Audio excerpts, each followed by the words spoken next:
Welcome back, and we're now delighted to be joined over the telephone by Dr. Mohamed Roshdy, the economic and banking expert. Dr. Mohamed, a very good afternoon to you, sir. Hello. Hi, good Doctor. Evening. Thank you for joining us, Doctor. Thank you so much. Right. Okay, Doctor, let's talk a bit about the Egyptian stock market and how the indices have seen a collective rise during the month of July, how do you see this as an indication of the development and growth of the Egyptian economy as a whole? First of all, I would like to say good evening to you and our audience, and I would like to thank the program team for today's invitation. Actually, I would like to start my discussion highlighting that we are currently viewing the fruits of the economic reforms that happened after Mr. President Sisi has been elected. I believe that one of the famous quotes for one of the famous strategic planning times, which is called Henry Mintzberg, it is easy to plan, but it is difficult to implement. Currently, before highlighting the indicators of the stock market, actually, I would like to return back that we are viewing the fruits of the economic reform, starting from decreasing the unemployment rate that reached 7.4, despite it was in 2013 13.4%. It's almost 50% decrease. Could imagine easily.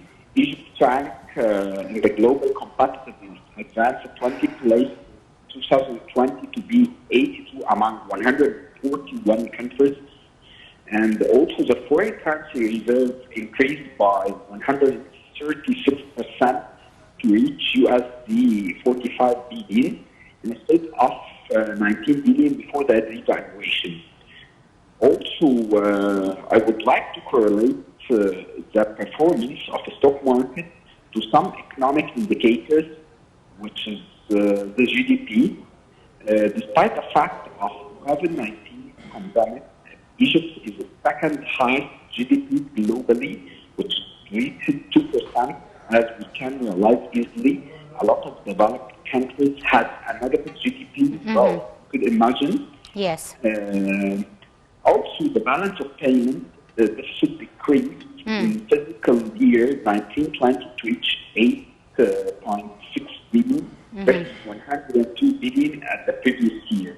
Yes, right. Dr. Mohamed, we've seen how, the state has converted the tax system to a digital system, which was a very important step in maintaining, the tax returns, in allowing less tax evasions, as well as incorporating the informal economy into the formal one. How did this change in the taxation system and the digitalization of it really influence and affect the progress in this regard?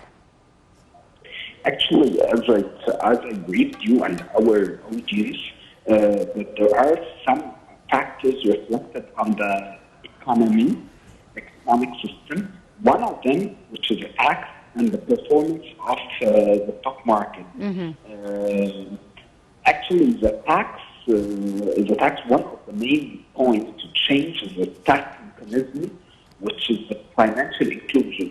Yes. To get the gray economy, which is the unofficial economy, to be included in the official economy. Yes. This is played with a professional way through putting household segment deposits in the banking industry and increase the clientele base for the banking industry. By this way, in addition to putting penalties on cash payment, by this way, the government could control every single transaction. And this is positively reflected on the tax system and the automated tax system, which the government strategy to go for the digitalization. They digitalize the process for the tax payments and everything. This positively reflected on the economic system. In addition to the stock market, you could measure the stock market return reached year to date 3.4%, one-year performance, and year-to-date is 0.21, despite the fact of COVID-19 pandemic. Yes, this actually leads me to my next question, Dr. Mohamed. Despite the coronavirus pandemic and the recession that happened worldwide in global economies, even the biggest markets worldwide were hit hard. Egypt has managed to stay afloat and even had its own increases and growth. How do you see the gradual return to normal life? What are your expectations with regards to the performance of the Egyptian economy post-COVID-19 pandemic era? Actually, it's a good question.